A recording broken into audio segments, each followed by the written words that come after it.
కడప జిల్లా జమ్మల్మడుగు మండలం నర్సోజీ కొటాల సమీపంలోని బాలప్ప చెట్ల వద్ద నిర్మించిన దేవాలయంలో మారెమ్మ అమ్మవారిని ప్రతిష్ఠించి 26 సంవత్సరాల సందర్భంగా ఆదివారం ప్రత్యేక పూజలు ఘనంగా నిర్వహించారు.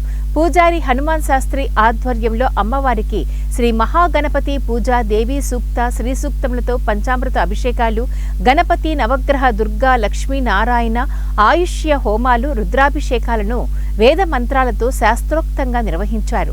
మాజీ ఎమ్మెల్సీ దేవగుడి నారాయణ రెడ్డి, ఎమ్మెల్యే ఆదినారాయణ రెడ్డి, సతీమణి అరుణ, పలు ప్రాంతాల ప్రజలు అమ్మవారిని దర్శించుకుని ప్రత్యేక పూజలు నిర్వహించారు. ఈ సందర్భంగా మహిళల కోలాట ప్రదర్శన అందరినీ అలరించారు.